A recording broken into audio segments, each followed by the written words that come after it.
What's up, everybody? It's been, 3 months? And I haven't really worked on the car. I've been busy working. It's been a busy year. But it's almost Christmas time. We got Christmas in a couple days.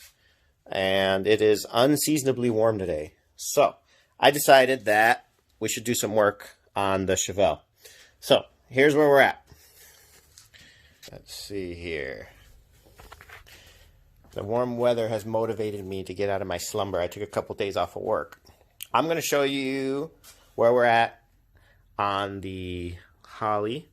Basically where I ran all the fuel lines and the return line back. So let's start from the back of the car. We'll go back here and I'll show you. I'm going to show you the return line first because it's kind of in the way. Alright. And of course, this is the Holley Sniper electronic fuel injection system. I'm going to get on this creeper so we can roll around. Oh, okay. First thing. I'm going to show you the return line first. Here's the new gas tank. Alright. So basically what I did was I got a replacement tank because the other one had a hole in it. And we had said before, we're trying to budget build here. We're not trying to spend $1 million. But the tank was rusty. When I looked in it, it had a lot of rust inside too. It had actually on this side rusted a little hole through, which I was just going to fix. They sell a little patch to fix them. But I figured I'm spending around, $1,200 to $1,400 on this fuel injection setup. So the best thing for me was to make sure we don't get a bunch of junk in it and mess it up. All right, here's the return line. This bung comes in the kit. And that actually is for the exhaust. But I went ahead and welded. It's way down there. I don't think you can see it from here. There. Oh, you might be able to zoom in. This camera's pretty good. I welded the bung that's for your O2 sensor. That's pretty dang far. But there it is. I went ahead and just welded it on myself for now. And I was able to save this piece, which I thought would be pretty cool. It's just a plate with a protector here, which is like fire rated and all kinds of shit because it was supposed to go on the exhaust. It's got a hole there and it's threaded. And so then I basically just made this. I had this copper piece, which didn't actually, it was threaded a little ways, but then it was blocked off. So I put it on my bench and I drilled a hole in it. I basically made this copper piece work. I drilled a hole in it so that the fuel would return back into the tank. So this piece screwed into there. This one screwed into there, but it didn't have a hole in it. It just was threaded a little part of ways. And so I went ahead and drilled that through. This piece that's here is threaded, and it had a nipple on it. So I went ahead and put that on there. And that is your return line. So I hit it, like if you're looking at the car, you're looking at it up here, you can see the line, it's back up in there. And the best way I was able to drill that out was I stuffed a rag in here, and I stuffed it all the way down there, past basically to where the hole is. When I drilled it out, I actually twisted the rag with this little tool that I have. It's like a long magnetic handle. I don't know where it is. I'll show it to you later. But it's got a long magnetic handle, and it's got like a little thing that you push, and when you push it, it's got these little clips that come out and grab stuff. I guess if you drop a bolt or something. But it actually hooked onto that rag real nice. So once I drilled, I grabbed it with that thing, twisted it around, and it caught all the shavings in the actual rag.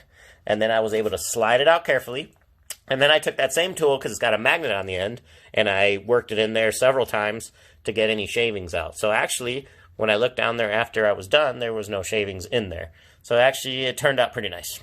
Anyways, this return is going to run all the way to the front of the engine. I'm going to show you. Let me get this light. I'm going to show you some of our lines. Let me slide under the car here. All right. Real basic.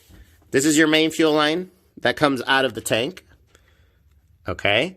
I followed where the original metal line went, which I cut off because it was all rusty and old. But basically, see, here it is. I followed the original areas where it was attached.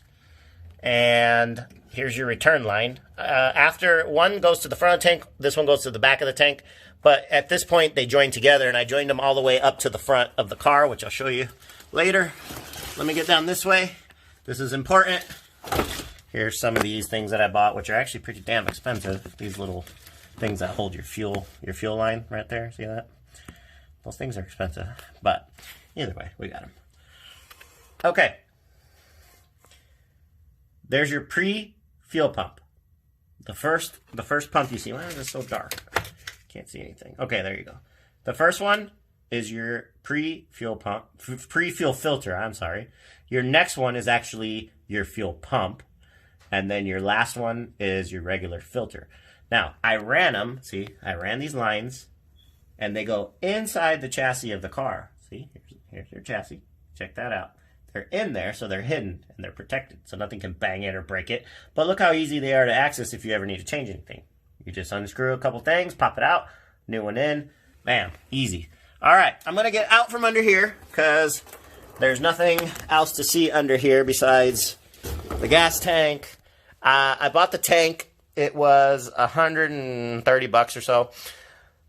Holley makes the correct tank for the EFI setup. But that son of a bitch is like $560, I think, for this application, plus tax. So you're going to be around $600.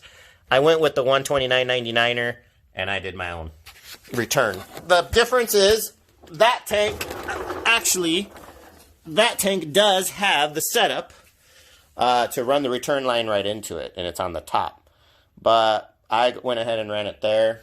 Now, if you're real picky, you could take another line in here and run it so that it sits under the gas so that it doesn't make bubbles when it shoots it in there. But I think there's enough room there.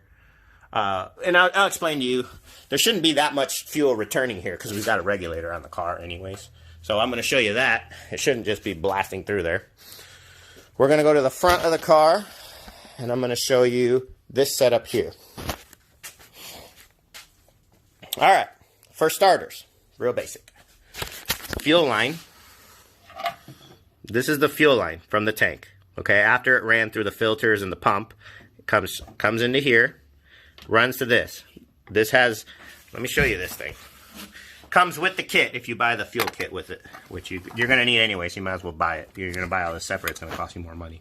Plus, it's not all going to be fitted exactly right. They basically give you the kit where it's set up and ready to go. All right. Fuel comes in. It says in, pretty basic. Fuel comes out, pretty basic. Now, if you want it, this is supposed to regulate to 60 PSI, okay? Now, to check it, they give you this little nut right here. You can take this out and put a pressure gauge in there, okay? Has to be a one, of course, for fuel. You put the pressure gauge in there, and you run it, and then you can see exactly how much pressure you have. Some guys actually leave it in there, but that looks pretty crappy since it's right next to the motor, so I'm not going to do that. But you could leave it in there if you wanted to. Let's say you're not getting enough. You're getting 40. You can take this nut. This is the first nut right here. Not this thing. This. You loosen that with a wrench. You take an Allen key, and you loosen this. And you can leave the gauge on there, and it'll start pumping more fuel or less. Maybe you have too much fuel. Who knows? They're preset from the factory, though, so don't mess with it if you don't have to.